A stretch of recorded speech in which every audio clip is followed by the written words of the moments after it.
আজকে Atletico Madrid versus বার্সেলোনার খেলাটা শুরু হওয়ার আগে অ্যাজ এ মাদ্রিদ ফ্যান আমি ভাবছিলাম কোন দলটি জিতলে আমাদের জন্য সুবিধা হবে। আই থিঙ্ক মাদ্রিদের জন্য সুবিধা হবে। তো কোনো দলই জেতার মাধ্যমে মাদ্রিদের সুবিধাটা খুঁজে পাওয়া যাচ্ছিল না। ঠিক সেই সময় আমি ভাবলাম যদি ম্যাচটা ড্র হয় তাহলে তো আলটিমেটলি মাদ্রিদের জন্য ভালোই, দুইটা দলই পয়েন্ট লস্ট করলো এবং মাদ্রিদের একটা এগিয়ে যাওয়ার একটা সুযোগ তৈরি হলো।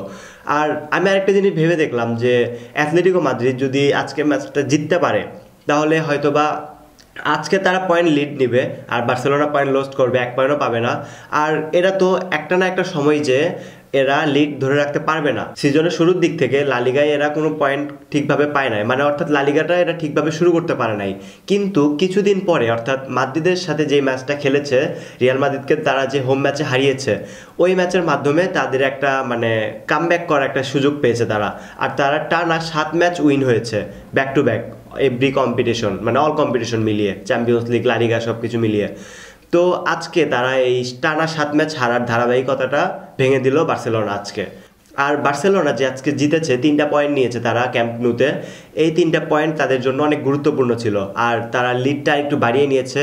আর রিয়াল মাদ্রিদের বর্তমানে যে অবস্থা, তারা যদি আজকের ম্যাচটা হেরে যায় কোনোভাবে, তারা রিয়াল মাদ্রিদ তো হারছে, ছোট ছোট দলের কাছে হারছে। জিরোনা একটা রেলিগেটেড টিম বলা চলে। তারা যখন রিয়াল মাদ্রিদের সাথে ম্যাচটা খেলে তখন তারা রেলিগেটেড জোনে ছিল, আর আলটিমেটলি তারা জেতার পরও রেলিগেটেড জোনেই আছে, এখনও তারা রেলিগেটেড জোনে আছে। এরকম একটা টিমের সাথে যদি রিয়াল মাদ্রিদ ড্র করে তাহলে এই দলের সাথে আজকের ম্যাচে ড্র করবে না বা হারবে না এর কী গ্যারান্টি আছে?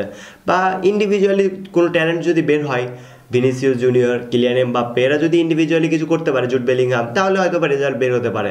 আচ্ছা, আমাদের কথা আজকের Atletico Madrid versus Barcelona match নিয়ে। আমরা আমাদের ম্যাচে ফিরি। আজকের ম্যাচের শুরু থেকে বার্সেলোনার জন্য একটা সুখের সংবাদ, যেটা হলো পেদ্রি আজকে স্টার্টিং 11-এ ছিল। অনেকদিন পরে পেদ্রি ব্যাক করেছে। পেদ্রি ম্যাচের শুরুর দিকে একটা মাঝমাঠ থেকে একটা বল ছুড়ে দেয় রাফিনার উদ্দেশ্যে, আর রাফিনাও সেটা কাজে লাগাতে মিস করে না। ম্যাচের প্রথম গোলটি করে বার্সেলোনার হয়ে, ম্যাচের প্রথম গোলটি করে রাফিনিয়া এবং দলকে সমতায় ফেরায়। তার আগে যদিও একটা অ্যাথলেটিকো মাদ্রিদ গোল করে ফেলেছিল, সেই গোলটা অবশ্য 18 মিনিটেই করে ফেলেছিল অ্যাথলেটিকো মাদ্রিদ, আর বার্সেলোনা গোল করেছে অলমোস্ট 25 মিনিটে মেবি। তার 8 থেকে 10 মিনিট পরে দানি ওলমো একটি পেনাল্টি উইন করে দেয়, আর সেই পেনাল্টিটা শুট করে বার্সেলোনা টিমের সবচেয়ে এক্সপিরিয়েন্স প্লেয়ার রবার্ট লেভানডস্কি সেই শ্যুটটা করে, মানে একদম বলটা আকাশে পাঠিয়ে দিয়েছে। আর তাকে দেখা গেছে যে শটটা করার পরে সে তার শুলেস মানে বাঁধতেছে, সে তার শুলেস ঠিক করতেছে। আর এই জিনিসটা কি আগে করা উচিত না পরে করা উচিত? এই জিনিসটা অবভিয়াসলি আগে করা উচিত। আপনি সব কিছু পারফেক্ট করে তারপরে তো শ্যুটটা করবেন, যেহেতু এই জিনিসটার উপরে একটা রেজাল্ট নির্ভর করবে। কেননা সেই সময় তো ম্যাচের রেজাল্ট 1-1, তখন তো কোনো রেজাল্ট বের হয় নাই। 1-1 রেজাল্টে আপনি এরকম একটা পেনাল্টি মিস করলেন না ম্যাচের সবচেয়ে এক্সপিরিয়েন্স প্লেয়ার হয়ে। এই জিনিসগুলোতে রবার্ট লেভানডস্কিকে আরেকটু ফোকাস দিতে হবে, আরেকটু সিরিয়াস হতে হবে। আচ্ছা, তারপরে অ্যাথলেটিকো মাদ্রিদের গোলকিপার আজকে অসাধারণ ছিল ওব্লাক আজকে যেই পরিমাণে সেভ দিয়েছে, রবার্ট লেভানডস্কির অনেকগুলো হেড শুট, তারপর রাফিনার অনেকগুলো শুট, এই মানে ইজিলি সেভ করে নিচ্ছিল।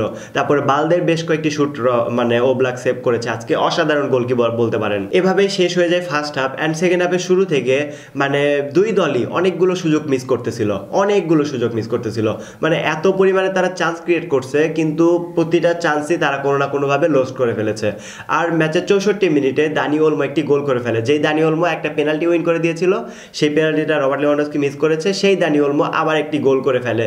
আর গোল করার পরে তার শোল্ডারে একটু ভালোই ইনজুরি হয়েছে, সে মানে তার শোল্ডারে ভালোই ব্যথা পেয়েছে। আর দানি ওলমো যখন ম্যাচের রেজাল্টটা বের করে ফেলে তার একটু পরে 71 মিনিটে দেখা গেছে পেদ্রিকে ইনজুরি অবস্থায় মাঠ ত্যাগ করতে, অর্থাৎ তাকে মাঠ থেকে সাবস্টিটিউট করা হয় ইনজুরির কারণে। এইটা মানে বার্সেলোনা ফ্যানদের জন্য একটা ভয়ের কারণও হতে পারে, যেই পেদ্রি একটা লং টাইম পরে মাঠে ব্যাক করেছে, আবার এই মাঠেই মানে ফার্স্ট ম্যাচেই ব্যাক করার পরে ফার্স্ট ম্যাচে আবার ইনজুরি নিয়ে মাঠ ত্যাগ করতে হয়েছে তাকে। এইটা বার্সেলোনা ফ্যানদের জন্য একটা কষ্টের বিষয় ধরা চলে। এরপর থেকে অ্যাথলেটিকো মাদ্রিদ বেশ ভালোই বল চাপাচ্ছিল এবং বার্সেলোনাও সুযোগ পেয়ে বল চাপাচ্ছিল, মানে দুই দলই একটু ভালোই বল পজিশনে ছিল। তারপরে ম্যাচের একদম লাস্টের দিকে ম্যাচের 96 মিনিটে অর্থাৎ এডিট টাইমে বালদের অ্যাসিস্ট থেকে ফোরান তোরেস একটি গোল করে ফেলে, যেই ফোরান তোরেস কিনা আজকে সাবস্টিটিউট হয়ে নেমেছে, সেই ফোরান তোরেস একটি গোল করে ফেলে অ্যান্ড বার্সেলোনাকে লিডটা বড় করে দেয়। একটা জিনিস ভেবে দেখেন, ম্যাচের রেজাল্ট 2-1, এই অবস্থায় যদি এই বার্সেলোনা এই গোলটা না করে অ্যাথলেটিকো মাদ্রিদ এই গোলটা করতো, তাহলে পুরো রেজাল্টটাই কিন্তু পরিবর্তন হয়ে যেত। তাহলে রেজাল্ট হয়ে যেত 2-2, আর এখন রেজাল্ট হয়েছে 3-1। মানে রেজাল্টটা বাড়ার ক্ষেত্রে যদি কোনোভাবে এই গোলটা অ্যাথলেটিকো মাদ্রিদ করতো, তাহলে পুরো রেজাল্টটাই পরিবর্তন হয়ে যেত, আর আমি মাদ্রিদ ফ্যান হিসাবে অনেক খুশি হতাম। আর আজকের ম্যাচের বার্সেলোনার হয়ে ফার্স্ট গোলটা কিন্তু করেছিল রাফিনা যে বার্সেলোনার জন্য কত ইম্পর্টেন্ট একটা পার্সন, কত ইম্পর্টেন্ট একটা প্লেয়ার, এইটা হ্যান্সি ফ্লিক বার্সেলোনা ছাড়া মানে কাউকে বোঝানো সম্ভব না। আমি মনে করি এটা বার্সেলোনা ফ্যান ছাড়া এটা কাউকে বোঝানো সম্ভব না যে রাফিনা তাদের জন্য কতটা ইম্পর্টেন্ট। এইটা এল ক্লাসিকোতে তারা ভালোভাবেই টের পেয়েছে, বা মানে এর আগে যতগুলো ম্যাচ হয়েছে সিজনের প্রায় শুরু থেকেই বার্সেলোনার হয়ে রাফিনা ছিল না, সিজনের প্রায় শুরু থেকেই। এই সময়টা রাফিনাকে অনেক মিস করেছে প্রত্যেকটা বার্সা ফ্যান। সো গাইস, আপনি চাইলে কমেন্ট করে জানাতে পারেন এই যে বার্সেলোনা এখন পয়েন্ট টেবিলের টপে আছে, এরা কি টপ ধরে মানে লিডটা ধরে রাখতে পারবে নাকি পারবে না? আপনি চাইলে এটাও কমেন্ট করতে পারেন। আজকে রিয়াল মাদ্রিদের খেলা আছে, রিয়াল মাদ্রিদ কি উইন হতে পারবে কি পারবে না? সো গাইস, আশা করি ভালো থাকবেন, সুস্থ থাকবেন, আল্লাহ হাফেজ।